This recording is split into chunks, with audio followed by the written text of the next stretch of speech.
Welcome everybody to our next unit, which is all about the Cold War. This particular screencast is all about the origins of the Cold War and answering a central thematic question at the very end. So let's get this thing started. Our warm-up activity, think about this. Describe a time when you had a falling out with a friend. You were buddies, and then all of a sudden something happened.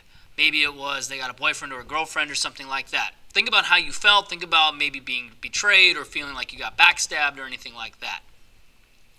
Think about how this impacted your interactions with the rest of the people in your inner circle. The rest of your friends, mutual friends. Did this impact it at all, perhaps?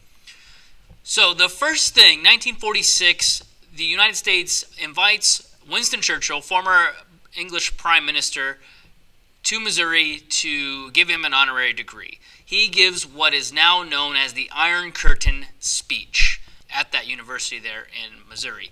You can see in this picture down to the right what that Iron Curtain means, what it looks like. Now, there is no such real Iron Curtain, obviously, but you can see East Germany, Czechoslovakia, Hungary, Romania, and Bulgaria are behind that Iron Curtain. Yugoslavia there is on the outside of that Iron Curtain. They are communist, but they're not tied to the Soviet Union. Okay, but so you can see there in the key, they are independent. Okay, so the Iron Curtain speech itself, it was used to describe Eastern Europe and what has become of them. What he is basically saying is an Iron Curtain has descended on the continent, and what he is basically showing, and we're going to go back to it in just a second, Czechoslovakia, Hungary, all of these areas of all of the massive amount of culture that had been developed there over the hundreds of years previously is now behind this communist curtain. A lot of historians consider this speech to be the start of the Cold War. Speculation is that if Churchill does not give this speech, maybe the Cold War doesn't even start. Maybe there's just still a mutual respect, mutual understanding between the United States and the Soviet Union despite their inherent economic differences. The Truman Doctrine, a year later, 1947, Truman is going to outline his Truman Doctrine in a joint session of Congress. What this is all about is giving money and military aid to Greece and Turkey specifically, $400 million. The justification is this. A justification for this is the support of free peoples who are resisting subjugation or resisting being oppressed or being taken over. Congress is going to decide that the Truman Doctrine is going to be essential in keeping the Soviet influence from spreading beyond that proverbial Iron Curtain that Churchill so knowingly called it.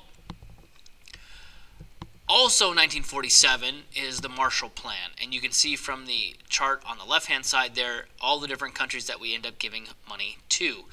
This particular map shows $20 billion that were distributed by the country, by the United States, to various countries in Europe.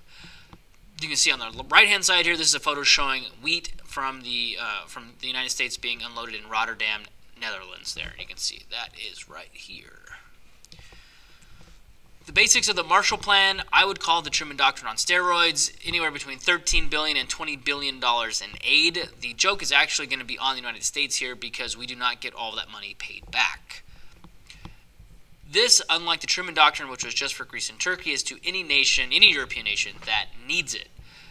What this is going to do, directing the aid against hunger, poverty, desperation, and chaos, and you can imagine what that chaos is, communism. All in about 5 years, from 1947 to 1952, we call this an absolute 100% success. Communism had lost its appeal. All of these countries that we had given aid to are firmly starting to turn around after the war and are becoming profitable and prosperous. So now the appeals of communism is no longer there. Prior to this, think back to the end of World War I when we were in Europe, and then we just leave them after the war.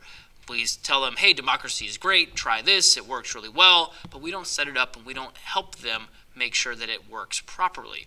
So now we've learned from that, and we now are helping get these countries back on their feet to avoid another rise of Hitler or Mussolini, for example. Also, there are two major groups that are going to start to develop post-World War II. Yes, we have the United Nations that was formed in 1945, but now we have what is going to be known as NATO, North Atlantic Treaty Organization. You can see the NATO countries there in yellow, and you can see the Warsaw Pact countries there in red, and again you can see the map from before, a little bit better for the Iron Curtain. We are now no longer going to be isolationist. We've gotten rid of that as the United States, not to mention just with the UN, but now with NATO, there is no chance that we are going back to being isolationist. So both are military alliance. Again, like I said, end of isolationism for the United States for good. We start with 10 countries, and once West Germany is added in 1955, the communist countries feel like they need to have a response, and that's what that Warsaw Pact is. The Soviet Union wants a buffer zone, and once West Germany is allowed to remilitarize, the Soviet Union and the rest of those communist countries are now scared that capitalism and the Western countries, Western allies, are now at their front door. The central historical question, something you guys should be thinking about, is who was primarily responsible for the Cold War, the United States or the Soviet Union? There are a bunch of documents on ETUSD for you to check out and for you to answer that question. So if you have any additional questions, let me know. Send me an email. Thank you for watching, and we will see you next time. I'm out.